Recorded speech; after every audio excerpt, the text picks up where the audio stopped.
Dendam kesumat 8 tahun karena nyawa ayahnya dihabisi, pria di Lumajang nekat habisi pelaku yang baru pulang. Darah Joto kembali mendidih begitu melihat pembunuh ayahnya syahid keluar dari penjara. Dendam puluhan tahun kembali bergejolak tatkala orang yang telah menghabisi ayahnya sudah menghirup udara bebas. Joto pun mengatur siasat untuk menghabisi syahid. Tidak butuh waktu lama, pria 60 tahun itu meregang nyawa sekaligus dendam Joto sudah terbayarkan. Motifnya karena balas dendam. Jadi ayah pelaku ini dulu nyawanya dihabisi oleh korban, kata Kapolres Lumajang pada Jumat 11 Februari 2023. Pagi itu syahid memutuskan pulang ke rumah di Desa Seruni, Kecamatan Kelaka, Kabupaten Lumajang, Jawa Timur. Namun kepulangan syahid ternyata cuma mengantarkan nyawa saja. Sebab kepulangannya diketahui Joto, anak dari pria yang sudah dihabisi nyawanya. Joto sudah mempersiapkan celurit untuk menemui syahid. Tak membuang waktu, Joto langsung mendatangi rumah syahid. Joto mengaku kedatangan ke rumah syahid cuma untuk bertamu. Tak curiga, syahid pun mempersilahkan Joto dan rekannya masuk ke dalam rumah. Namun Joto meminta rekannya untuk keluar dari rumah tersebut. Syahid lantas merasa curiga, namun kecurigaan pria 60 tahun itu sudah terlambat. Syahid bergegas mau mengambil celurit di kamarnya, namun dari belakang Joto sudah mengeluarkan celurit dan menghempaskannya ke syahid. Usai menghabisi nyawa syahid, Joto pun langsung bergegas pulang ke rumahnya. Modusnya bertamu. Kemudian korban sudah merasa ada sesuatu yang akan terjadi. Pada saat dia kembali ke kamar, langsung diikuti oleh pelaku dan langsung si korban melakukan penganiayaan dengan senjata tajam sampai korban meninggal dunia.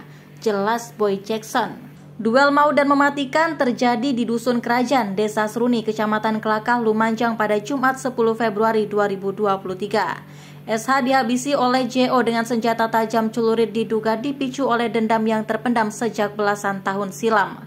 Tetangga SH bernama Saman yang merupakan saksi mata dalam peristiwa ini mengatakan korban SH ditemukan tewas dengan luka di bagian leher.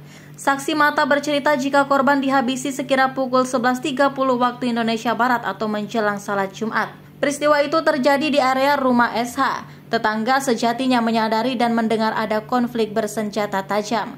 Namun para warga tidak ada yang berani melerai keduanya lantaran alasan keamanan diri. Peristiwa itu menjelang sholat Jumat di depan rumah korban. Kemudian usai nyawa korban dihabisi, warga berlarian karena takut. Namun kemudian usai itu kami melihat korban luka di bagian leher kanan dan kiri. Tapi infonya pelaku sudah diamankan polisi, paparnya. Sementara itu, saat mendatangi lokasi kejadian, Kapolres Lumajang AKBP Boy Jackson Situmorang menyatakan kasus tersebut diduga telah direncanakan oleh tersangka.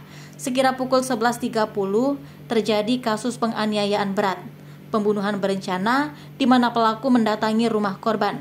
Modusnya untuk bertamu. Si korban merasa seperti akan ada sesuatu yang terjadi. Pada saat berjalan ke kamar diikuti oleh pelaku, langsung si korban melakukan penganiayaan dengan senjata tajam sampai meninggal dunia, ujar Boy.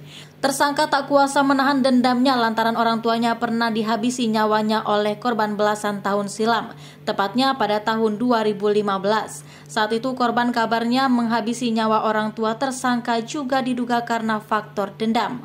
Setelah kami telusuri ada latar belakang. Si korban yang saat ini sudah meninggal tersebut mantan pelaku pembunuhan orang tua si tersangka. Waktu itu sekitar tahun 2015 dan vonis 10 tahun. Pada hari raya kemarin 2022, si korban bebas dan kembali ke rumah ini dan diketahui oleh tersangka. Lalu terjadi motif balas dendam, sebut Boy. Saat ini Boy memastikan tersangka telah diamankan petugas Polres Lumajang. Dampak konflik agar tidak meluas, kami sudah berkoordinasi dengan tokoh masyarakat agar tidak terjadi balas dendam antar keluarga. Korban sudah kita bawa ke Rumah Sakit Umum Lumajang. Tersangka sudah kami amankan dan saat ini berada di Polres Lumajang. Harapan kami kasus ini tidak berkembang ke kedua belah pihak keluarga dan semua bisa diselesaikan secara hukum, jelas Boy.